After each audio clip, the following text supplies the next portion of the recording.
Hola, bon dia, benvinguts a Roda de Premsa del espectacle Los Años de Mariano Pensotti.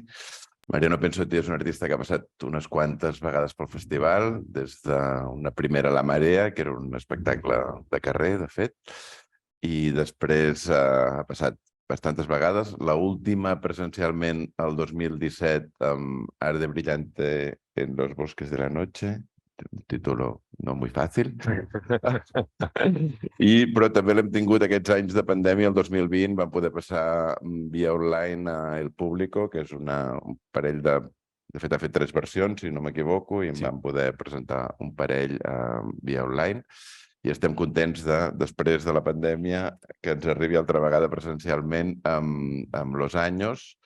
Empiezo a hablar en castellano un poco igual Bueno, porque si perfecto. te pregunto para incluirte.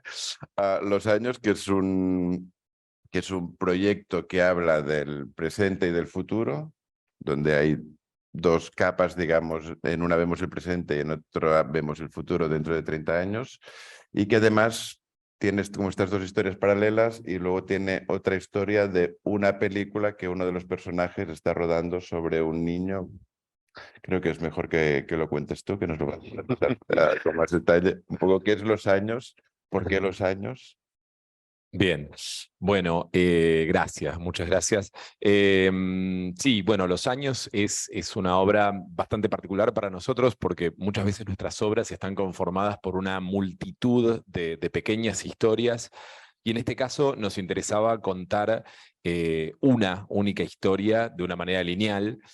Una única historia en realidad de un personaje en 2 momentos muy distintos de su vida, cuando tiene 30 años y cuando tiene 60. Una de las particularidades de la obra es que la historia de estos 2 personajes, de esta misma persona en 2 tiempos, se ve de forma simultánea. Es decir, hay una escenografía dividida en 2, como si fuera una pantalla dividida, y de un lado vemos la vida del joven y del otro lado vemos la vida del viejo. Y creo que una de las particularidades para nosotros también de la obra, más allá de lo formal, es que por primera vez empezamos a pensar en la idea de futuro. Muchas de nuestras obras tematizaban conceptualmente más la idea del pasado o los rastros del pasado en el presente. Y en esta obra hubo un deseo muy fuerte, quizás también por efecto de la pandemia. La obra fue creada y escrita durante la pandemia, de empezar a pensar sobre el futuro, o sea, en qué se transforma una persona a lo largo del tiempo, cuál puede llegar a ser el futuro de las ciudades que habitamos, y sobre todo cómo va a ser recordado este presente desde el futuro. Esa era una de las cosas que un poco a mí me obsesionaba mientras escribía la obra. Entonces, básicamente la obra cuenta la historia de una persona que es un arquitecto que está en Buenos Aires haciendo un documental sobre edificios de Buenos Aires que son copias de edificios europeos, que esto es algo que sucede de verdad. En Buenos Aires hay muchos edificios que son imitaciones de edificios europeos, muchas veces hechos además de memoria por los arquitectos o a través de recuerdos, y esto también siempre me pareció muy interesante. Y este arquitecto que está haciendo este documental encuentra a un niño que está viviendo solo en un edificio semi-abandonado en una zona muy pobre de Buenos Aires. Y empieza a obsesionarse con este chico, empieza a seguirlo, trata de ayudarlo, trata de conocer un poco más de su vida y termina haciendo un documental sobre ese chico en lugar de los edificios de Buenos Aires. Y 30 años más tarde, en el 2050, este mismo personaje regresa a la Argentina después de muchos años de no vivir en el país e intenta averiguar qué fue de la vida de ese chico que retrató 30 años atrás. Y a partir de esa investigación empieza a ver también cuánto cambió la ciudad, empieza a reconectar con su hija, con su familia, con la vida que él dejó atrás hace 30 años. Muy bien. Este es un espectáculo que se estrena, de hecho se ha estrenado en Europa, o se estrenó en Europa, porque esto es como el segundo bloque, entiendo, de representaciones que pasan, que suceden en Europa, y va a llegar posteriormente a Buenos Aires. En este sentido, eres un artista que tiene que la parte de producción europea, digamos, es importante para ti. Cuéntanos un poco, porque creo que esto no Mm. es habitual. Normalmente con compañeras argentinas vemos las cosas en Argentina o sucede en Argentina y luego intentamos traer a Europa las que nos parecen más Mm. interesantes. Sí, no, la verdad que nosotros en ese sentido somos una compañía rarísima, rarísima y de forma bastante azarosa. Esta obra en particular es aún más particular, quizás porque la mayoría de nuestros trabajos se estrenan en Buenos Aires y luego, en general, tenemos la posibilidad de ir de gira a Europa, o a veces se estrena en Europa e inmediatamente después se estrena en Buenos Aires. En este caso, por la pandemia, la obra se iba a estrenar el año pasado y se fue retrasando, y recién se va a estrenar en el Teatro San Martín en Buenos Aires en febrero del año que viene. Así que en realidad sí, el recorrido comenzó eh, a fines del año pasado en Alemania, que fue donde se estrenó la obra, y luego fuimos a distintos festivales europeos. Eh, Nosotros como compañía tenemos un sistema que a mí me cuesta un poco llamarlo sistema, porque en realidad es algo bastante azaroso, para serte sincero, en el cual a nosotros nos interesa contar historias que se salen un poco de la norma de lo que es, de lo que se asocia tradicionalmente con el teatro independiente argentino. Digamos que el teatro independiente argentino está muy asociado a un teatro de sala pequeña, de texto, muy basado en el trabajo con los actores, que es algo que está en el centro de nuestro trabajo, de nuestro grupo, que son obras extremadamente narrativas, muy basadas en la escritura, muy basadas en el trabajo con los actores, pero que también nos interesa explorar los límites de la ficción y los límites de lo visual que se puede producir escénicamente sin necesariamente estar atados al formato pequeño que por momentos la Argentina parece imponernos. O sea, esto que por momentos, claro, que en algún momento fue una decisión de los artistas, en los cuales yo me incluyo, porque queríamos corrernos del sistema de producción de los teatros oficiales y no depender del dinero que no nos daba nadie en la Argentina. Entonces dijimos, bueno, hacemos nuestras obras acá, en mi casa. Y de hecho, muchas de nuestras obras se hacen en casas y no en teatros. En algún momento se volvió una trampa para nosotros como artistas, porque bueno, ese formato solo permite contar determinado tipo de historias, permite determinadas experiencias estéticas. Entonces, para nosotros como compañía fue casi una, no quiero tampoco exagerarlo, pero fue una posición un poco política de decir, bueno, queremos hacer otro tipo de formatos de obras, queremos contar otro tipo de historias, queremos reclamar para el teatro el derecho de contar grandes historias y hacerlo en un formato que no sea el teatro ultra pequeño.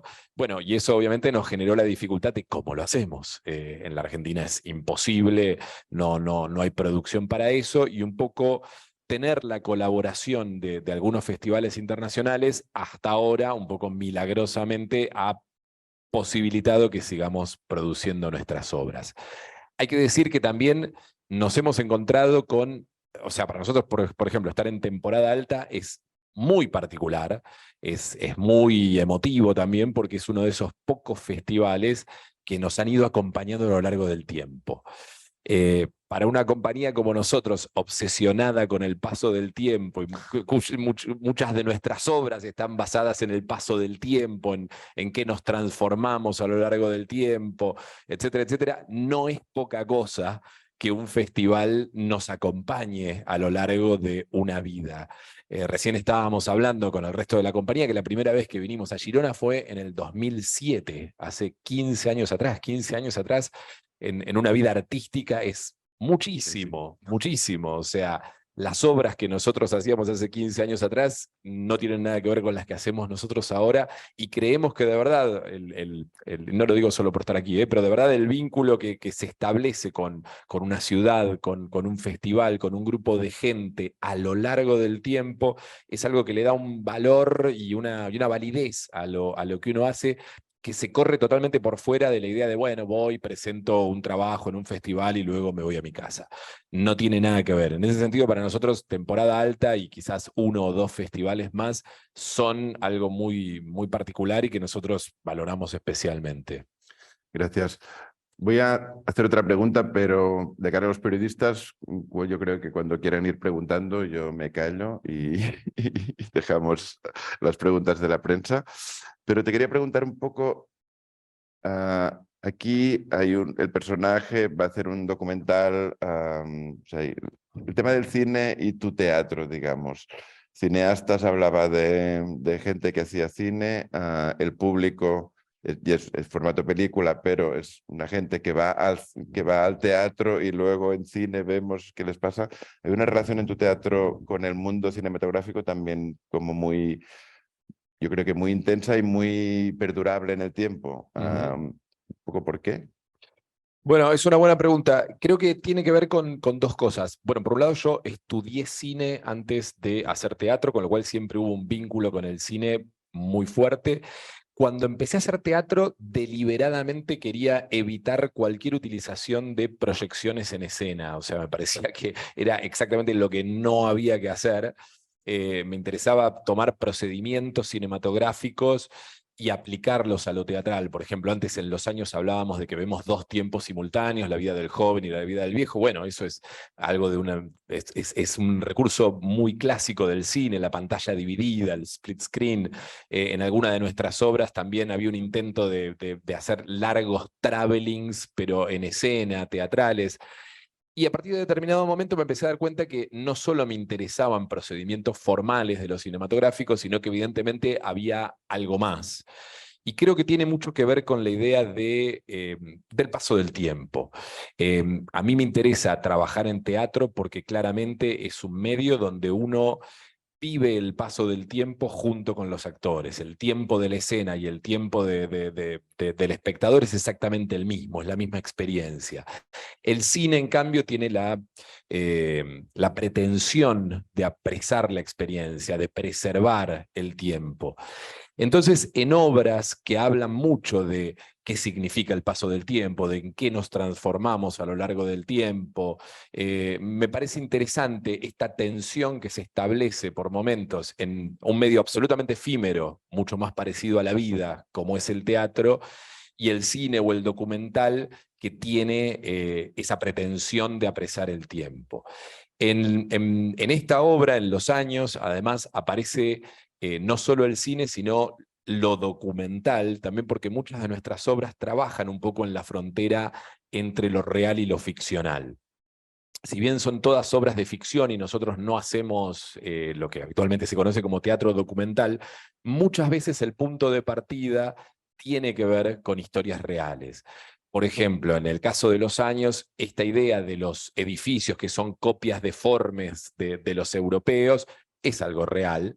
La cantidad de niños que viven solos en la pobreza en Buenos Aires es una realidad durísima. Pensar qué va a ser el futuro de esos niños también es algo que circula alrededor de la obra. Y hay cierta idea en relación a la utopía, me parece, también. En ese sentido, hay algo en la obra que tiene que ver con lo utópico, porque de hecho Buenos Aires fue creada como una utopía europea en Latinoamérica, y por eso muchos de sus edificios copian edificios de Madrid, Barcelona, París, porque había como una voluntad política de que fuera un reflejo de Europa, una utopía que salió muy mal en muchos aspectos. Gran parte de la obra, el barrio donde vive este chico que vive solo, es un barrio que se construyó en los años 60 como una utopía para la clase trabajadora, que también salió muy mal y ahora es una zona muy marginal de la ciudad. Es interesante porque además es un barrio que se llama Lugano, eh, a la manera de la ciudad suiza, y obviamente no hay dos lugares más diferentes en la Tierra que el Lugano suizo y el Lugano porteño. Y también hay un lugar, un parque temático que es muy importante dentro de la obra, que se llama la República de los Niños, que es un parque temático que creó el peronismo en la década del 50 y que es como una especie de utopía de felicidad para los niños, de esparcimiento, y que también salió mal, como una más de nuestras utopías que no funciona. Y en ese sentido, hablar de las utopías y hablar de cosas que salen a veces de una forma un poco distinta a lo que esperamos, creo que es análogo a pensar en lo que nosotros pensamos en que nos vamos a transformar en el futuro y en lo que finalmente nos transformamos, individualmente, digo, más allá de como sociedad. Uriol, no sé si tenemos preguntas. Hola, no, de momento no hay ninguna pregunta. Vale, pues yo voy a lanzar una última por mi parte, y a ver si se anima alguien. A nivel estético, en muchas ocasiones trabajas como con distintos... Dejas que la mirada se pueda situar en distintos planos. Estoy pensando en cineastas, donde había como 4 espacios, Ujú, 2 cinematográficos, 2 ujú. teatrales. Aquí también tenemos esta misma estructura de cuadrado, digamos, con una simetría entre el pasado o el presente, perdón, y el futuro, pero también con 2 niveles donde pueden pasar cosas a la vez y el espectador tiene que ir siguiendo lo que pasa en en las dos épocas y en los 2 espacios. ¿Eres consciente? Es parte de tu teatralidad? Incluso en La Marea era como una historia, pero contada en múltiples sitios en la calle, como que tenías que también recomponer tú. Sí, totalmente. Es algo, está buenísimo que señales eso porque es algo que es en parte una obsesión que no, o sea, la puedo justificar conceptualmente, pero sí, tiene que ver con varias cosas. A mí siempre me interesó, tiene que ver con el montaje cinematográfico también, o sea, esta idea del montaje la base del montaje cinematográfico de que si pones 2 imágenes juntas generas una tercera. Está el ejemplo claro de medio canónico de, creo que es de Einstein, que pone por un lado el rostro de una mujer llorando y luego un bebé, y uno mentalmente asume que la mujer está llorando porque el bebé le pasa algo, porque está enfermo, porque sucede algo. Y quizás ambas imágenes no tienen ninguna relación y es una construcción mental. A mí me gusta mucho esto de pensar cómo 2 imágenes colisionan dinámicamente y generan una tercera en la cabeza del espectador. Me parece que me interesa mucho en muchas de mis obras generar un punto de vista no unidireccional, donde a veces hay una mirada guiada, por supuesto, porque además todo esto está, muchísimas de mis obras son muy clásicas en su narrativa, o sea, son cuentitos muy claros y en ese sentido, si bien algunas de nuestras puestas en escena parecen complejas, realmente a nivel narrativo yo creo que nuestras obras son bastante clásicas, pero sí me interesa que ese clasicismo narrativo esté complementado con cierta complejidad escénica y visual. Me gusta pensar en el espectador como el editor de algo que uno le da y donde el espectador tiene la posibilidad de armar su propio sentido de totalidad.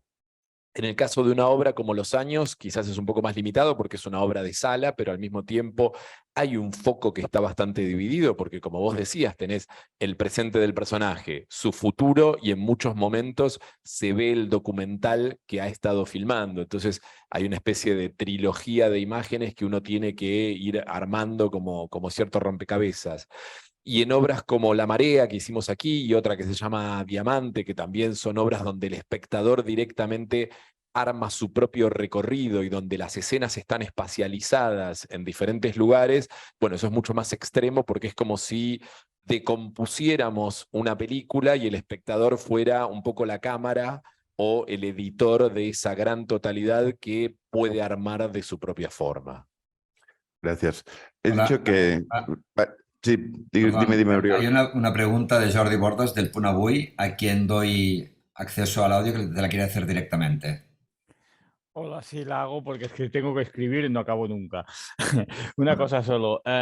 Es sobre esa idea del tiempo, ¿no? Tú hablas de que esta obra se adelanta al futuro, va hacia el futuro.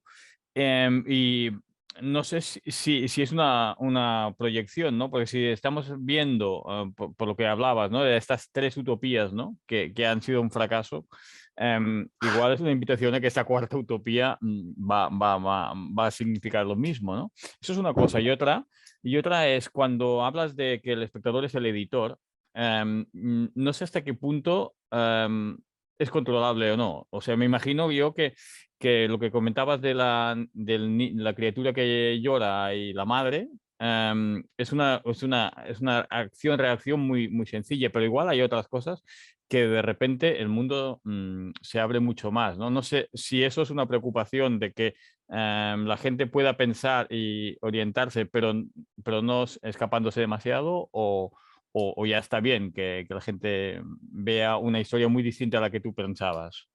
Gracias. Bueno, muy buena pregunta. A ver, voy por partes. En principio, en relación a lo que decías, sí, a ver, pensar en el futuro y sobre todo pensar en el futuro viviendo en Buenos Aires como yo vivo, implica cierto grado de pesimismo. De todas formas, quiero aclarar que soy bastante optimista en muchas cosas. Y de hecho, una de las cosas que me pasó interesante con esta obra fue pensar la cantidad de cosas que han cambiado en 30 años. Uno tiende a pensar, o por lo menos, no sé, hablo por mí, que nada cambia, que todo siempre es igual, y es parte de cierta queja constante que tenemos en la Argentina. Y sin embargo, si yo me pongo a pensar en los últimos 30 años a nivel político, social, vincular entre nosotros, han cambiado un montón de cosas y un montón de cosas inclusive desde un lugar muy positivo. Sí me pasó con esta obra que originalmente yo escribí una primera versión justo antes de la pandemia y la obra era distinta. El tiempo del joven transcurría en el pasado y el tiempo del viejo transcurría en el presente. O sea, el tiempo del joven era los años 90. Y durante la pandemia me di cuenta que no tenía interés eso, que no era relevante lo que yo estaba contando en ese momento. Y ahí apareció un poco la idea de pensar en el futuro, sobre todo porque la pandemia generó una sensación de que podía no haber un futuro. Y también por esta sensación de que el futuro no está escrito o que el futuro puede cambiar cada vez que lo imaginamos porque podemos todavía escribirlo o transformarlo o modificarlo. En ese sentido, para mí, pensar en el futuro, pensar desde un lugar utópico sigue siendo algo válido.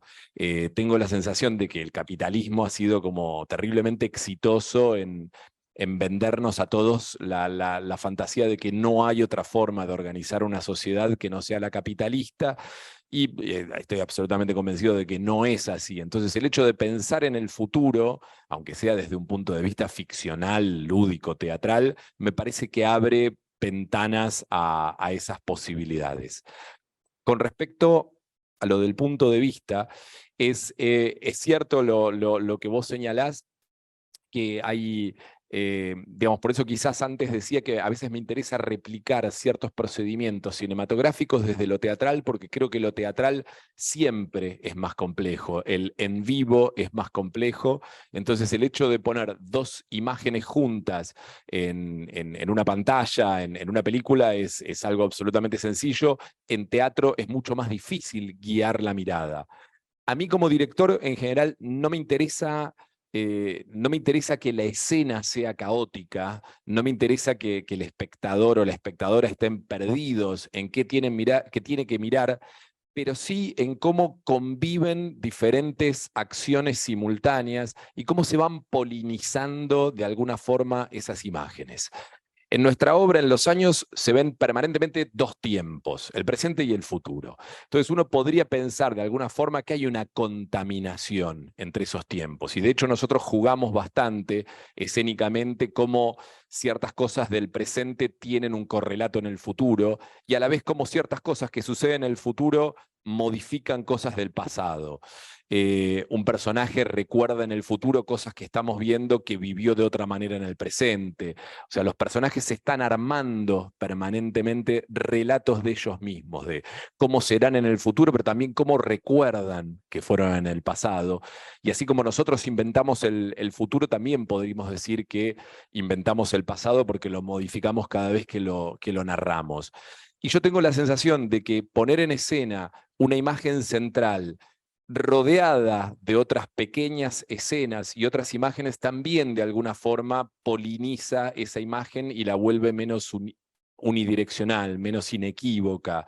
El desafío es un poco lo que vos señalabas, o sea, cómo seguir guiando la mirada del espectador para que atraviese ese río de una narración bastante clásica y bastante única, y a la vez tenga la posibilidad de tener un foco de atención levemente dividido.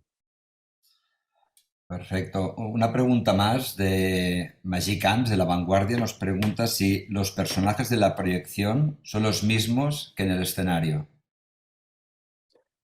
No, en este caso lo que se ve en la proyección, que es una proyección que no se ve de manera permanente, sino que se ve de forma esporádica, es un documental que filma el personaje central cuando es joven.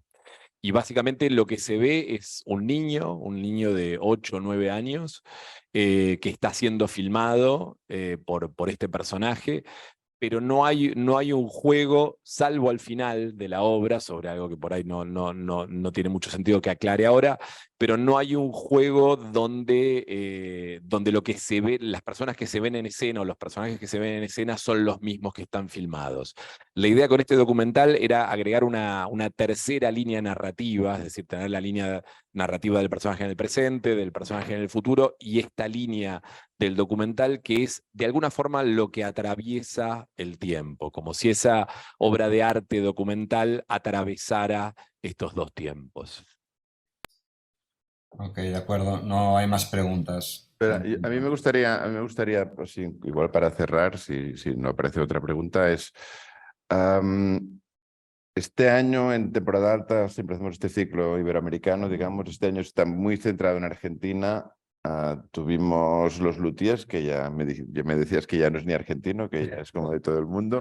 Lo decía un poco, pero ¿vale? Sí, pero están los años, estuvo Petróleo, viene Marina Otero con FACMI. Yo creo que es una mirada parcial, por supuesto, de lo que está pasando en Argentina, pero me gustaría que comentases o que lo situases en cómo está el teatro en Argentina, que desde aquí lo vemos, está, yo creo, un poco mitificado, digamos. La cantidad es evidente, pero luego a veces aquí conocemos lo que nos llega de Argentina, pero no vemos todo lo que pasa en Argentina. Hubo un momento que fue como la explosión del teatro argentino independiente, que empezó a llegar a Europa, a muchos festivales, aquí incluido, digamos. Y me gustaría simplemente saber cómo ves tú la situación, porque yo creo que ahora están empezando a llegar nombres nuevos que no habían llegado, pero hemos estado unos años viviendo o viendo los mismos artistas. ¿Cómo ves tú la evolución que está pasando en el teatro argentino ahora mismo? Yo creo que ahora, también un poco con cierto efecto de la pospandemia, en la Argentina tenemos una larga tradición de salir de las crisis un poco fortalecidos, lo cual no significa romantizar las crisis, porque creo que ese es un gran peligro. A mí me pasa muchas veces como creador argentino, en Europa, no tanto quizás aquí, pero muchas veces en Alemania o en otros lugares como que te dicen, qué bueno las cosas que hacen en Argentina y son tan pobres y aún así hacen... Y claro, y a veces te dan ganas de decir, che, cuidado, no es que porque somos pobres somos creativos, o sea, es a pesar de todos esos obstáculos que medio milagrosamente podemos hacer. Claro, porque si también hay como cierto discurso de la derecha, ¿no? De, bueno, ¿para qué le vamos a dar recursos a los artistas? Y miren, con nada hacen mucho. Y esto tiene un poco que ver con lo que decíamos al principio, que por lo menos nuestra compañía trata como de decir, bueno, no, necesitamos muchas cosas para poder hacer lo que imaginamos. Sí es cierto que creo que hay como un nuevo ímpetu y una renovación. La sensación que yo tenía o que varios teníamos en la Argentina es que había habido un pequeño estancamiento, que se había vuelto como un poquitito más conservadora la escena en Buenos Aires. Una de las cosas que a mí siempre me interesó mucho de la Argentina y de Buenos Aires en especial es la diversidad y la gran cantidad de experiencias escénicas que podés encontrarte, desde teatros pequeñísimos hechos en casas, hasta salas grandes, hasta experiencias más inmersivas.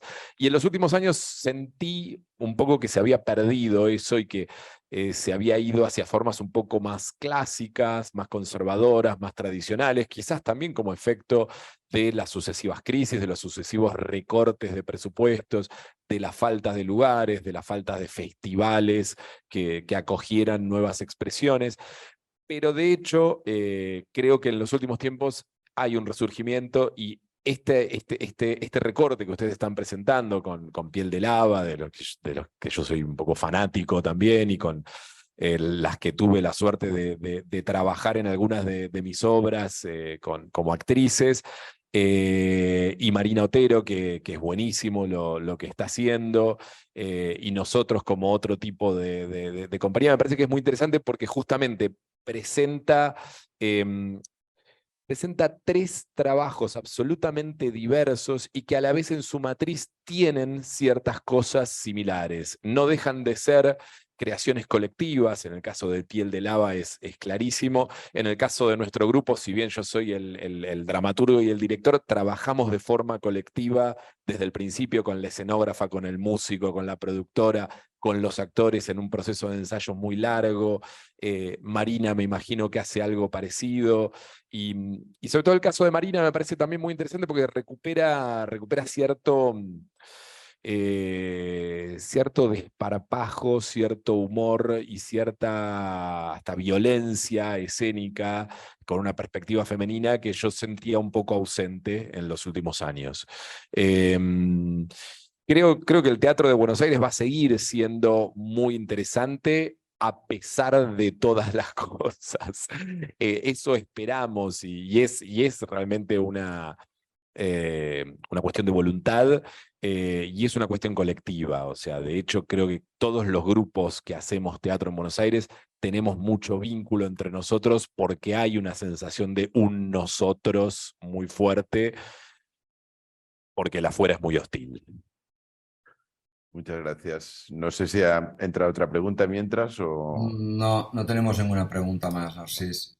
Pues muchas gràcies, No, Marian. muchísimas gracias a ustedes. Moltes gràcies a tots i ens veiem dissabte i diumenge al canal.